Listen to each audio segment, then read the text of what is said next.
Alright, Shalom. First and foremost, I'd like to give all praises, honor, and glory to Yahweh Ba'asham Yahushai, Ba'asham Rakakodash, and double honor to the apostles and elders of Great Millstone, that rule well, peace and blessings to the elect. Alright, this here is Amma 1 from the Great Millstone Camp in Trinidad, coming to do another lesson to the Holy Spirit and power of Yahweh Ba'asham Yahushai. Alright, and there the scripture say, in the book of 1 Corinthians,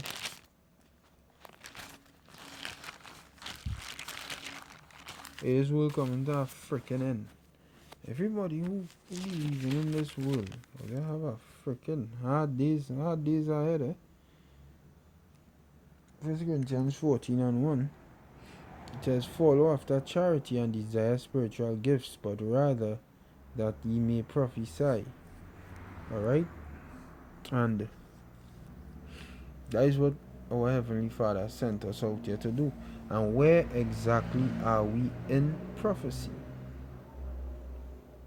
As I said, that is exactly what the Lord sent me out here to do. Let me read verse 8. It says, for if the trumpet give an uncertain song, who shall prepare himself to the battle? Right. Because the prophesy is like you're blowing the trumpet. They're saying before. What the trumpeters do, the trumpet is to tell people and warn people before something happens that it coming. And it had certain songs that you play for when it's a war, when it's peace, when you just welcoming a high ranking guest. That's certain songs the trumpeter, for lack of better words, will play. And we out there giving off a song, blowing the trumpet. The one this trumpet is a sound of warning.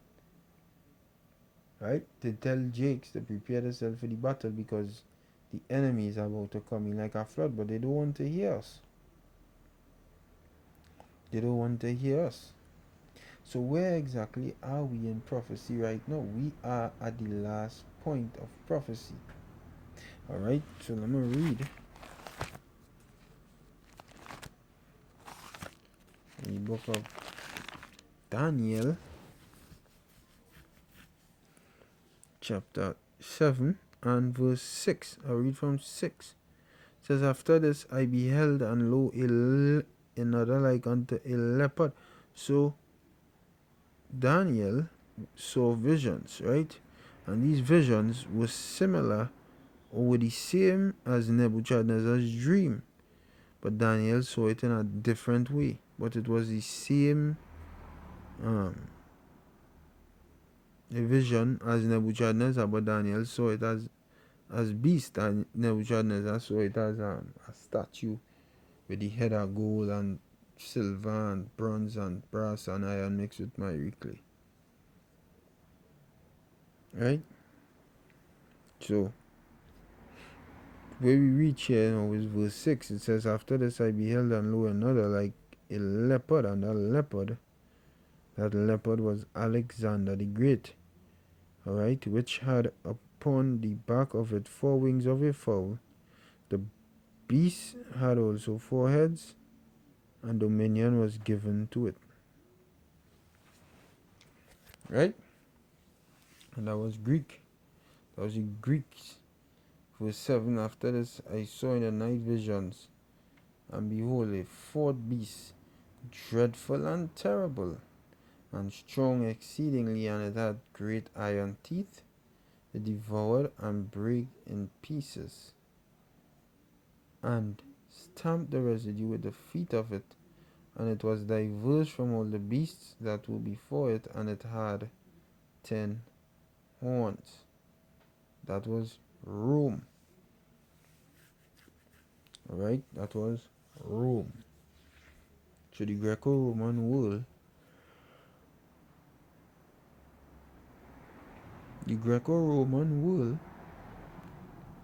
is absolutely not where we are, because Rome fell. But this is what went on. Verse 8, I considered the horns. Horns represent power. And behold, there came up among them another little horn. Alright? and that was the United States of America.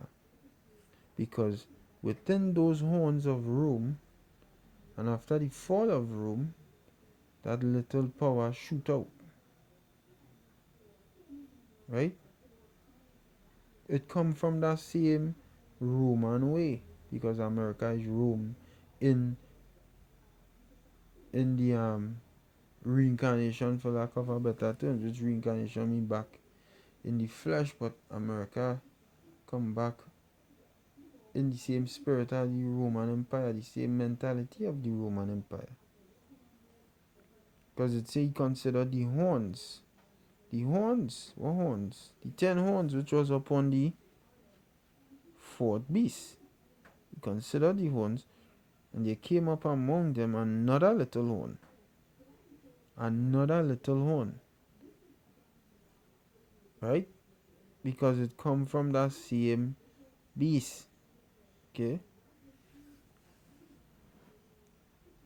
America is Rome. It says, came up among them another little horn, before whom there were 3 of the first horns plucked up by the roots, which is French-American War, Spanish-American War,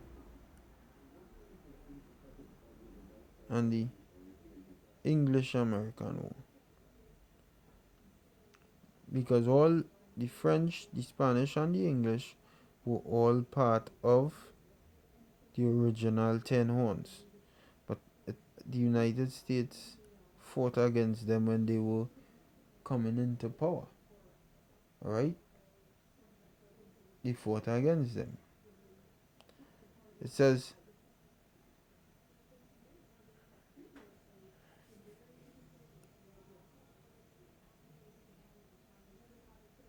yes, no?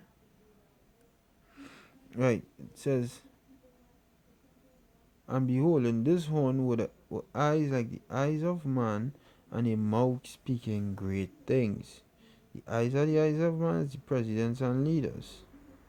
So this is exactly where we are in prophecy, right here, the little horn. Right? We in the little horn. Okay? That is where we are. But this is what going to go on right after the little horn. It says, I behold till the thrones. What thrones? All these different kingdoms. That is the thrones. It says, I beheld till the thrones were cast down. Cast down. It was cast down. And the Ancient of Days did sit.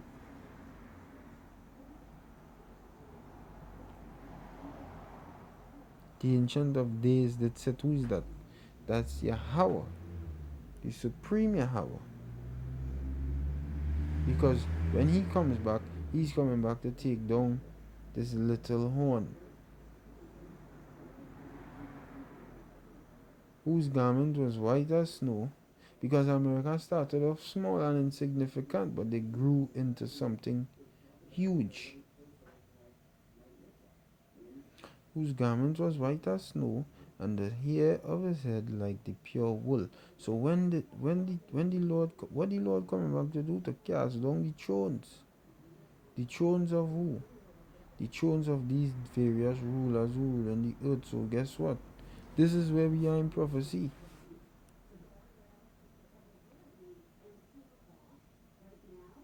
The horns plucked, right? By the roots. Oh, no, not the horns plucked by the roots, Salakia. The little horn. Who pluck up the horns of the other arm?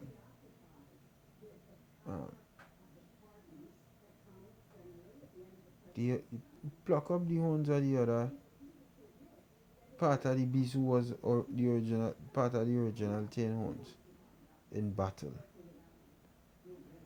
By the roots, he uprooted them and established himself. Right?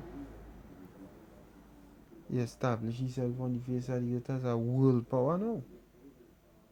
And that is the United States of America. And them is the ones who go in and fall when the Lord come back and throw down the thrones.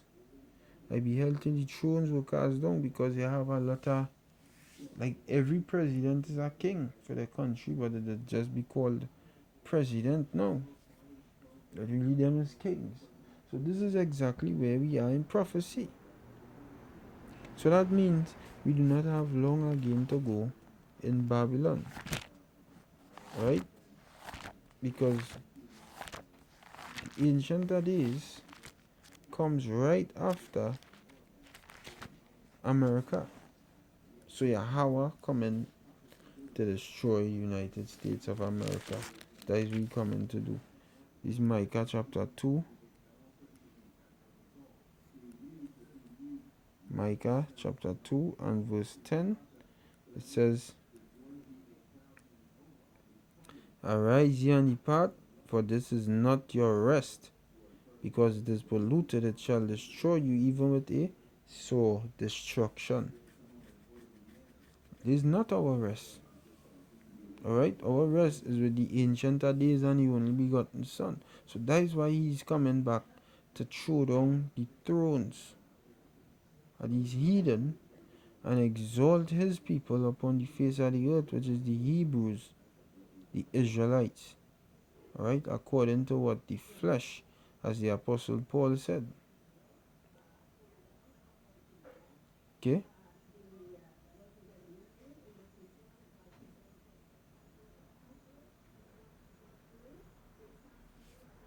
Brethren, kinsmen according to the flesh, who are Israelites. So the Lord only coming back for the Hebrews.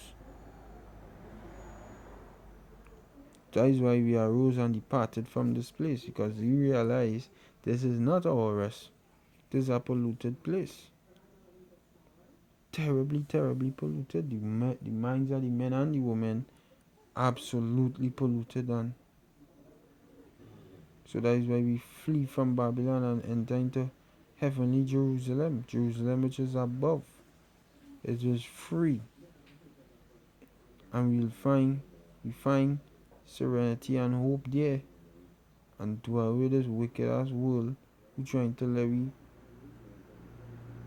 find some kind of thing in this world. To hell with this world, right? Yahweh Basham Yahushua is the boss. Okay? It says arise ye and depart, and that is exactly what we do. We took heed to the message, because this trumpet, Micah 2 and 10, given the correct song. Alright?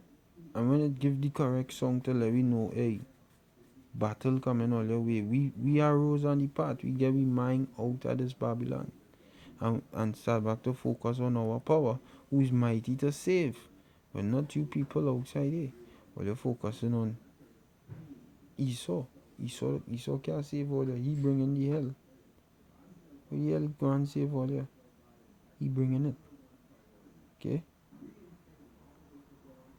But where we are in prophecy is at the very, very end of prophecy. The Ancient of Days could sit upon his throne at any minute now. You people all are going and be fucked. Alright? So with that, I'll give all praises, honor and glory to Yahweh Ba'asham Yahushai, Ba'asham Akakodash, right? And double honors to the apostles and elders of Great Millstone that rule well. Peace, blessings, salutations to the elect. This is Amawan signing off.